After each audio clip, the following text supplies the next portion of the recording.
You've probably heard that phrase whispered around the gym: if it burns, it's working. It sounds logical. You finish a set with your arms on fire, your biceps pumped, struggling to even hold a water bottle, and you assume that's a sign of progress. But the truth is very different. Not every kind of fatigue means growth. Sometimes it simply means you're wasting energy on poorly chosen movements, exercises that seem effective, but in reality are wrecking your joints and slowing your gains. And after the age of 40, that choice carries even more weight. The body no longer forgives the same mistakes as before. Recovery is slower, tendons become more fragile, and any technical flaw can turn into an injury that follows you for months. That's where the real trap lies. Some biceps exercises, even though popular, act almost like ambushes. You walk in believing you're building bigger arms, but end up stuck in a cycle of pain, imbalance, and frustration. What makes these movements so treacherous isn't just their poor biomechanics, it's the false sense of efficiency they create. You glance in the mirror, see a vein pop, feel the muscle swelling, and think you're on the right track. But beneath that illusion lies unnecessary stress on the wrists, pressure on the elbows, and scattered tension that does nothing to trigger real growth. Think of it this way: training with bad biceps exercises is like trying to fill a bucket full of holes. You put in effort, time, and sweat,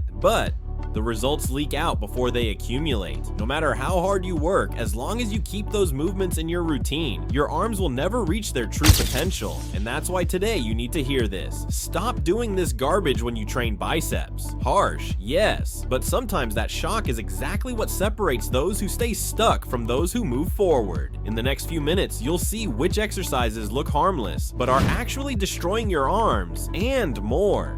Importantly, which smart alternatives really build strength and size in a safe way. Before we continue, make sure you're subscribed to the channel. That way you won't miss upcoming content that can transform the way you train. Now I want you to join in. When you think about your biceps workouts, do you feel they're evolving or stuck? Comment below with the word that best describes your situation. The first exercise on our list is the well-known concentration curl. You've probably seen those classic bodybuilding photos, sitting on a bench, leaning forward, arm resting on the thigh, face locked in effort as if sculpting the biceps with each rep. That iconic image made the concentration curl famous as a must-do exercise for anyone chasing the peak biceps look. But the reality isn't nearly as glamorous as the pose. The problem starts with the position itself. Sitting, leaning forward, supporting the arm on the thigh puts the body in an awkward posture that makes stability difficult. On paper, it seems like the perfect isolation movement. In practice, it turns into a recipe for dangerous compensations. With heavier weights, the torso starts to move without you realizing. The elbow shifts, the wrist rotates more than it should, and in seconds, a movement that looked controlled becomes a series of accumulated errors. The worst part is that even when you feel the biceps burning, that sensation doesn't equal efficiency. Research shows that muscle activation during the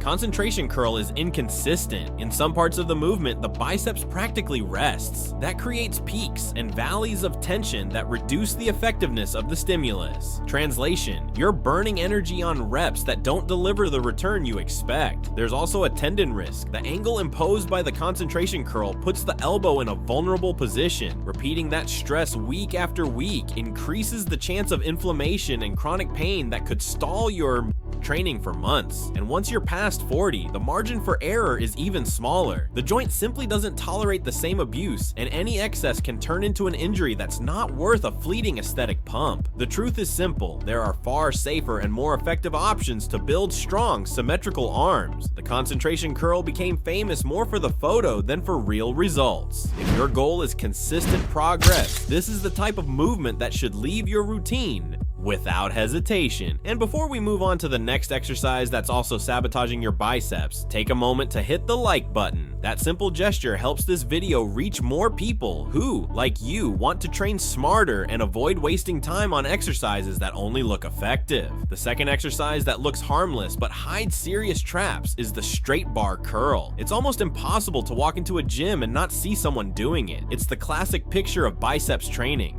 Bar in hand, feet planted, rep after rep. Its popularity is so strong that many people consider it a pillar of arm training, but behind that traditional image lies a problem most people overlook. The first critical issue is in the wrists. The straight bar forces your hands into a fixed, unnatural position with no room for rotation. That stiffness puts stress on the tendons and creates constant pressure, which over time can turn into persistent pain or even tendonitis. The discomfort starts small, almost unnoticeable, but if ignored, it can become a real limitation, and you end up discovering the hard way that you can't train with the same intensity anymore. Another problem is in the execution itself. Unlike what many believe, the barbell curl isn't just lifting and lowering the bar. The biomechanics demand strict control of the elbows and shoulders, but most people compensate without realizing it. You often see the torso swinging, elbows drifting forward, and shoulders rising to help lift the weight. In the end, the movement stops being pure biceps work and starts recruiting everything around it, splitting the tension and reducing efficiency. And then there's the issue of imbalance. With a bar, the stronger side of your body almost always takes over, while the weaker side gets carried along. Over time, this deepens natural asymmetries between your right and left arm. Eventually, those imbalances show up as visible differences in muscle size, or even as joint pain.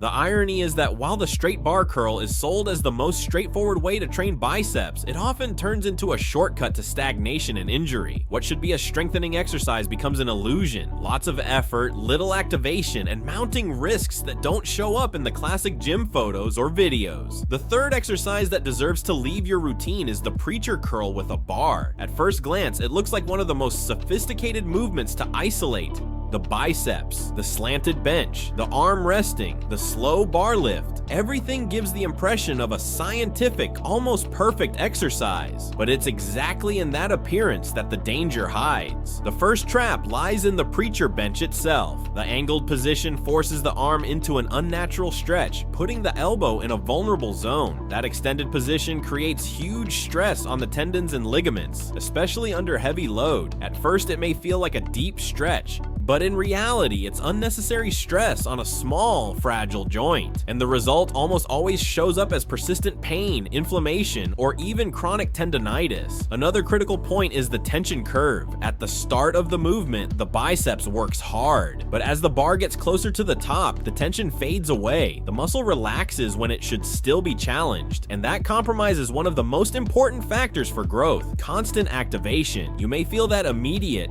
pump, the temporary swelling, but the real stimulus for hypertrophy isn't as effective as it seems. There's also the execution problem. It's rare to see someone keep their arm fully fixed on the bench. Most let the elbow slip a few centimeters, use their torso to help, or rush the descent. These small slips add up, making the exercise not only less effective but also more dangerous. Once you lose elbow contact, the load shifts from the biceps to joints that were never meant to take that direct stress. Finally, there's the imbalance issue again. Just like the straight bar curl, the preacher curl doesn't allow each arm to work independently. The dominant side always ends up carrying the weaker one, which keeps asymmetries alive. In the mirror, it might look like your arm is shaping up, but in reality, the imbalance is growing, along with the risk of pain and limitations in the future. The preacher curl with a bar, then, is a textbook example of an exercise that gained popularity because it looks good, but fails to deliver what it promises: safe, efficient, and consistent biceps development. So once you see what doesn't work, the real question becomes, what movements should replace the ones that are destroying your biceps? The logic is simple. Train the muscle from 3 different angles. One exercise with the elbow behind the torso, which stretches and helps create that famous peak. One exercise with the elbow at the side for balanced volume, and one with the elbow in front of